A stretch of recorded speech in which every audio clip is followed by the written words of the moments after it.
interspeed 100 words per minute. November 1982. Start. Mr. Speaker, sir, I have great pleasure in congratulating the Honorable the Finance Minister on the very sound and able manner in which he has presented the budget for the year. I do not do so in a conventional manner, but I do so very sincerely because I feel that, in spite of the fact that the ministry entered office only in the middle of July last, it has done its very best to present a budget which, to a large extent, tries to serve the people of this state. I may assure the finance minister that we on this side of the house are always prepared and ready to give our entire support to the government in all proposals and schemes that they may undertake for the improvement of the condition of the masses of this state. It was really difficult for the Honorable Minister in this short period to change from the old method of preparing the budget. He had necessarily to accept the estimates that were already made by the previous ministry or by the previous government. I would like to make in this connection a few observations on one or two features of the budget.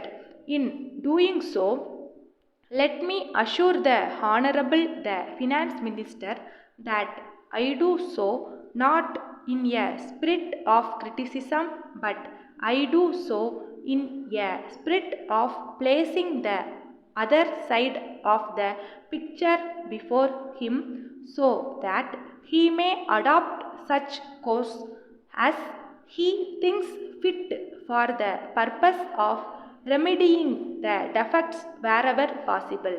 First, we are to a certain extent sorry about the way in which the lot of the agriculturist has been dealt with. Of course, we realize that the ministry did not have sufficient time to consider the question of land revenue in detail. It has not been possible for it to indicate whether the government will go into the matter fully during the present year and give some permanent relief to the agriculturist. It is true that the remission of land revenue will to a certain extent give temporary relief to the agriculturist, but only when he gets permanent relief he can go on with his work with some sort of security and without having to pay at the end of the year a heavy amount on account of the present high rate at which the land tax is levied. I therefore hope that the government will go into the matter carefully with a view to giving the necessary relief to the agriculturist.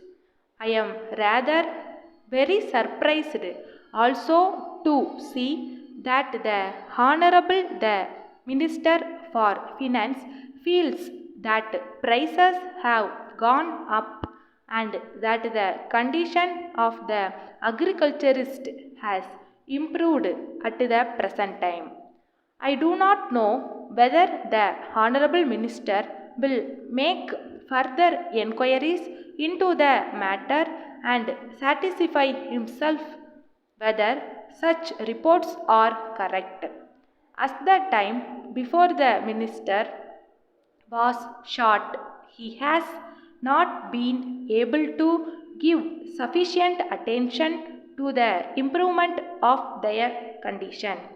Letter from Krishna and Company, 3 3rd Anna Salai, Madras to Messrs. Rama and Company, 10 Car Street, Tiruchirappalli. Dear Sirs, we are in receipt of your letter of the 3rd March. As you are aware, we have been manufacturing and selling domestic appliances for a long time. We are enclosing here with a catalogue of our goods, and we shall be glad if you select the articles that you desire to purchase from us and place the necessary order with us.